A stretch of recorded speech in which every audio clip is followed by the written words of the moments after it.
So the big thing in the news this week is Manor Lords, talking about the longevity of the game and some criticism that has been sent towards, well, developers and kind of responded to by Manor Lords publishers Hooded Horse themselves. Manor Lords released a few months ago now. A huge influx of new players that had never really heard of the game before and really took this solo developed title into something, well, of the mainstream. With a peak of 173,000 players, there was nothing really quite like it, especially for a city builder. But, I mean, like anything, the player base has dropped off, and not just slightly. Hugely. If we're looking at the Steam charts, we can see a massive decline here. We can see, especially once it gets to around a week after the game releases, a huge drop. Once again, a few more peaks and troughs as well, before settling to where we are now at the lowest it has ever been, at around 3,000 concurrent players as I'm recording. If I'm going to be honest, it doesn't really matter. This is a single player game and this is kind of what's expected, but we can delve into why after we have a look at some comments that have been made by, well, a man called Raphael van Lierop. Before we get going, make sure you go and head over to the Reports channel as I bring the latest update in Manor Lords that is on its way. I get all the news as soon as it comes out over there, so hit subscribe if you want to be more updated. He's the founder and CEO at Hinterland. This is the developers that made games like The Long Dark, a very successful title in the past, and they've had some comments about Manor Lords and its release. And I think this delves into an interesting point that not many people like to mention. But Manor Lords hit back. Raphael first starts off saying, "I am deeply anti-crunch and always put the team's health first, so much so that the anti-crunch statement is one of the first things you'll see when you launch our game," talking about The Long Dark.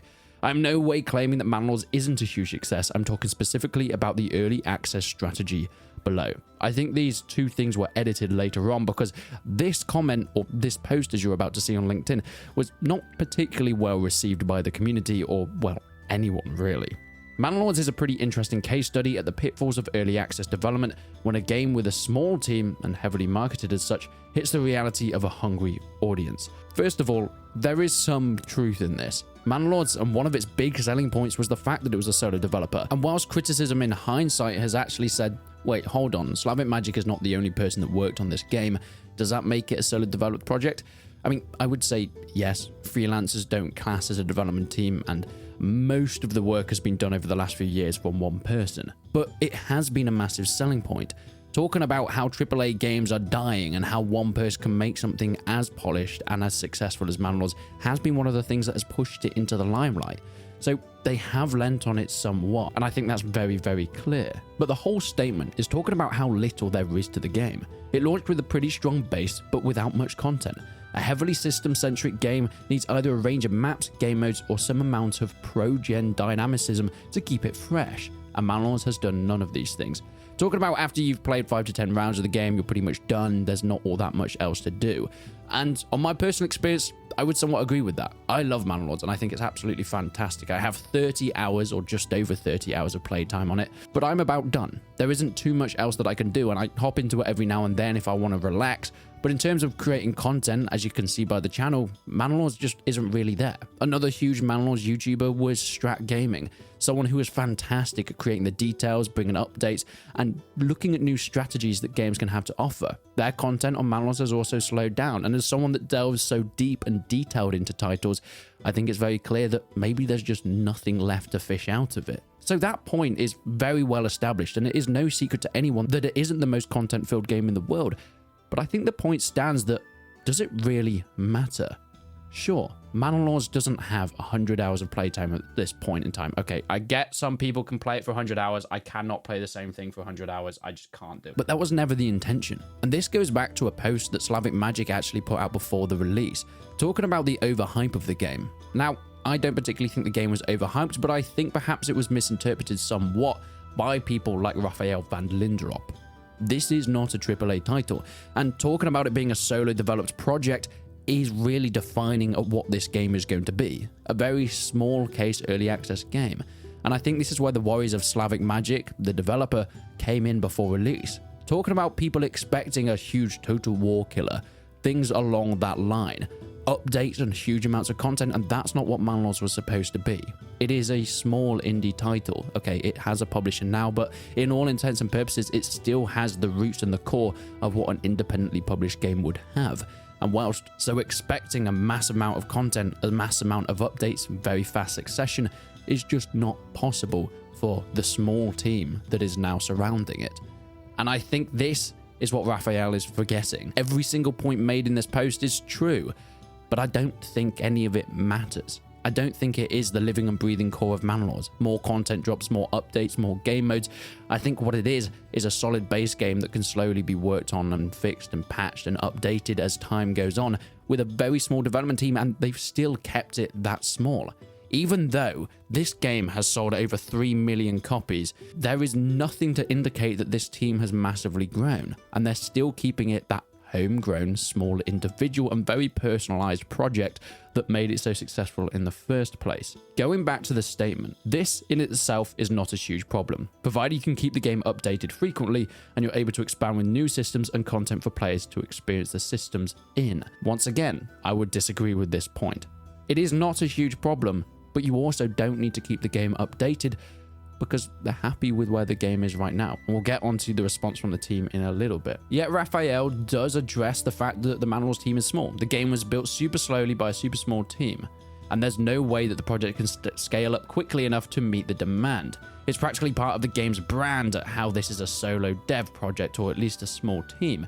And this shows the current trend of a lot of early access titles that blow up these days. But given the large number of wishlists, hype around leading to launch, this is something the developer and publisher should have been better prepared for, in his opinion. Early access is a marathon. When you launch, you need to have your next major content expansion pretty much in the queue. The game's been out for 2.5 months, and there's been 3 fairly small patches with no new features or content. That's not strictly true. They have been small updates, but there has been features, and there has been content within that. This speaks of someone that is still very much looking on the sidelines. As such, I put the game aside, and I don't expect to look at it again for another 6 months, at which point I'll probably be focused on playing something else. It's really hard to get people's attention back once you've lost it. And I think that's the main gist. Raphael is just sad that they've not been able to keep playing this game for hours and hours on end, that it hasn't kept their attention 2.5 months after its release. But it's not kept my attention. I don't think it's kept everybody's attention. Who's still playing this game every day? Some people, sure, but the majority of people haven't. You can see this because of the Steam charts, but I don't think many people there will be sitting there being incredibly disappointed with that. 30 hours for a game that was not a full-price AAA title. 30 hours for a game that is still in very much early access. 30 hours for a game that I still hop onto every now and then. Sure, I'm in the same position of Raphael. I'm waiting for more content before I really hop back into it. But I'm not disappointed by that. I've got other stuff to do. I've got other games to play, and I'll pop back to Manor Lords when I want to. I'm not disheartened by the fact that I'm not playing it 24/7 because there's not enough content. Why would that be a factor? That's a very strange way of looking at games, that you have to play a game for months and months and months for it to be worth your money. Especially for a title that released at half the price of most games these days, and I've put in about the same, if not more hours than a lot of AAA games that have come out in the last few years.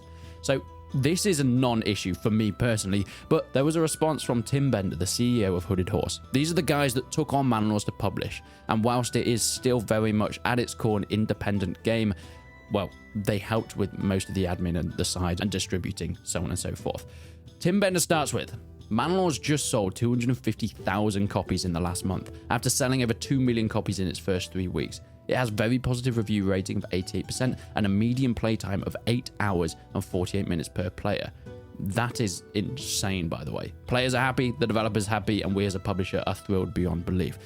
And whilst I will get onto the rest of this post, I actually think that's where it should end. That's all that needs to really be a response.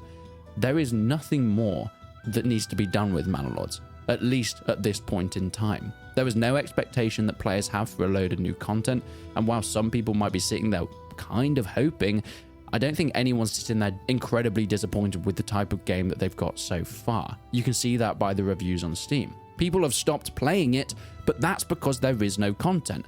But they're not negatively reviewing it because as of such, which is how every game goes, at least in the single player sphere. You do not need a mass amount of players playing 24/7 on your games. There is no single player title that has managed to do that other than the big AAA ones.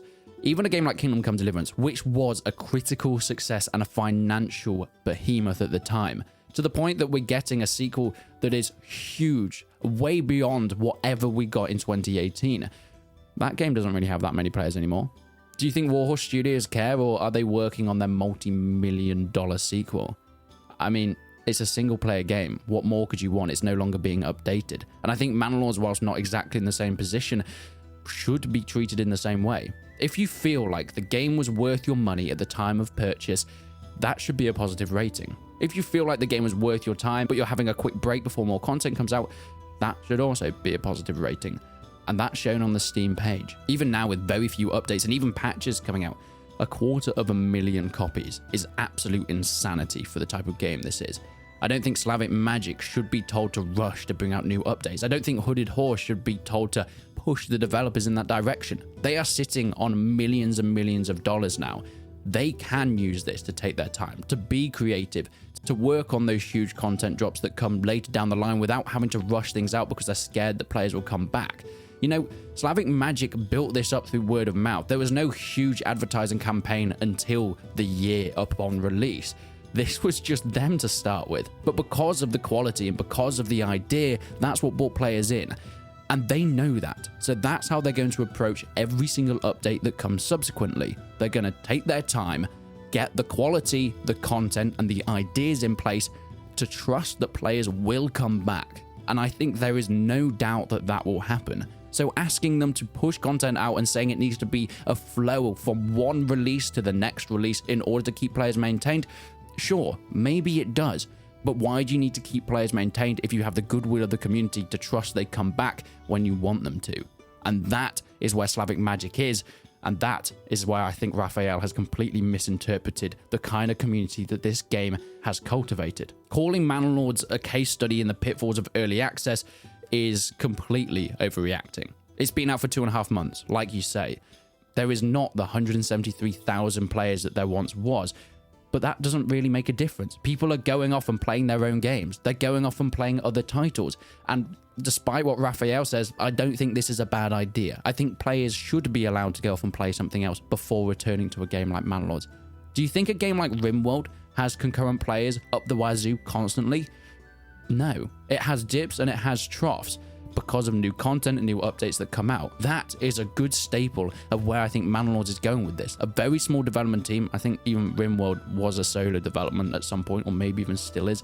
And they don't keep bringing out updates. They bring out huge expansions when they are ready. And that's when players spike. It is a game that has one of the strongest communities on Steam. And I think Manor Lords is trying to cultivate something very similar. It is released in early access, with the promise that a full release will come later on, but that takes time, and I think the confidence you need as a developer to trust that players will come back is really important, and it looks like Hooded Horse and Slavic Magic have that. CEO of Hooded Horse goes on to say, "Before the release, I had a chat with Manor Lords dev. I told him that after the release, he's going to hear all sorts of commentators talking about missed opportunities because he failed to grow as fast as they wanted, and judging the game a failure by some kind of expectation they formed. I told him to ignore all that, to focus on his core vision for the game and keep in mind that the early access road is long, and he should not feel any sense of pressure from the expectations of others." And that is an incredibly important thing to pay attention to. And it doesn't seem like that's just words. We can see by the content, and at least the lack of it at this point in time, that that's the direction that Manor Lords is going, and I really hope that they stick to it. There is definitely an opportunity for an early access product to churn out on a grind for the few years after it's released to keep players there, but I don't think, at least for a single player game, it benefits them in any way. People have already bought the game. As long as they love it, they're not going to refund it, so they will wait. What Raphael is trying to push here is milking every cent out of a game's early access to get people to carry on buying it through its development, whilst I don't think there's any sort of point in doing so. If people, or the sheer amount of people, buy it as they have with Manor Lords, give that time to wait. Because when it is ready for a full release, I bet that number is going to hit the same, if not more, as when it came out the first time. Because I trust that the developers know what they're doing. They've done it once, they can do it again. But please, I'd love to know what you think down below. Do you think a game that comes out in early access should be churning out updates just to keep a number on a screen? Or do you think they should have faith in the audience, have faith in their development cycle and the game that they have made? That it is so good that people will come back no matter how long down the line? I personally am with the latter. But I guess only time will tell through the development of Manor Lords.